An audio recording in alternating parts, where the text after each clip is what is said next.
అందరికీ నమస్కారం.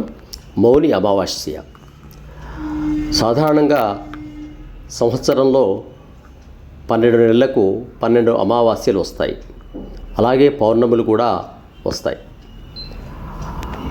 ఆ మాసంలో వచ్చేటువంటి అమావాస్యలు చాలా ముఖ్యమైనవి. ఈ పుష్యమాసంలో వచ్చేటువంటి అమావాస్యకు మౌని అమావాస్య అని పేరు. ఈ అమావాస్య పౌర్ణమిలు శాస్త్రంలో పర్వదినాలుగా తెలియజేస్తారు. ఇంకా ముఖ్యంగా ఈ సంవత్సరం కుంభమేళాలో జనవరి 13 నుండి ఫిబ్రవరి 26 నాడు వరకు 45 రోజులు జరుగుతుంది. కాబట్టి ఈ అమావాస్యకు స్నానానికి ప్రత్యేకమైనటువంటి దానిగా పరిగణించి ఎక్కువ మంది స్నానాలు చేయడానికి ప్రయత్నిస్తారు. మన సంప్రదాయంలో అమావాస్యకు చాలా ప్రాధాన్యత ఉందని తెలుసుకున్నాం.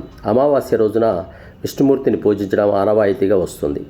హిందువులంతా ఈరోజు విష్ణుమూర్తికి ప్రత్యేక పూజలు చేసి ఉపవాసాలు కూడా పాటిస్తారు. ఇలా చేయడం వల్ల చనిపోయిన వారి ఆత్మ శాంతి చేకూరుతుందని పూర్వీకుల నమ్మకం. దీంతోపాటు అమావాస్య రోజున ప్రత్యేక తిథుల్లో పుణ్యనదీ స్నానాలు ఆచరించడం కూడా ఎప్పటి నుంచో ఆనవాయితీగా వస్తుంది.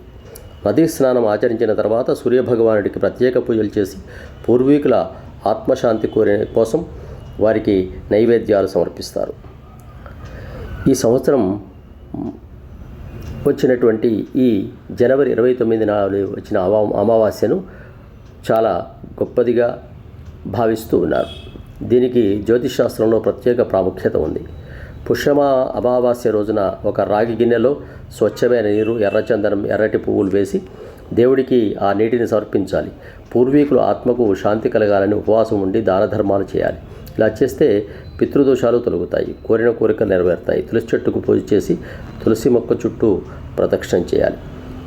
పురాణాల ప్రకారం అమావాస్య రోజున కనుక పితృదేవులకు తర్పణాలు వదిలితే అవి వారికి సంతోషాన్ని కలిగిస్తాయని కూడా తెలియజేస్తుంటారు.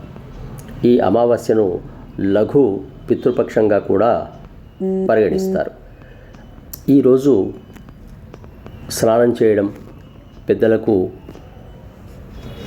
తర్పణాలు వదలడం చాలా ముఖ్యంగా భావిస్తారు. తర్వాత మౌనంగా జపాలు, హోమాలు, తపాలు కూడా చేసుకోవడం ముఖ్యమైనది. అందుకోసమే దీనికి మౌని అమావాస్య అని కూడా పేరు వచ్చింది. ఈ కుంభమేళాలో ఆ రోజు ఎక్కువ మంది స్నానాలు చేస్తారని భావిస్తూ ఉన్నారు. శుభం భూయాత్. స్వస్తి. సమస్త సన్మంగళాని భవంతు. సబ్స్క్రైబ్ ఆచార్య శ్రీ శక్తి ఛానల్.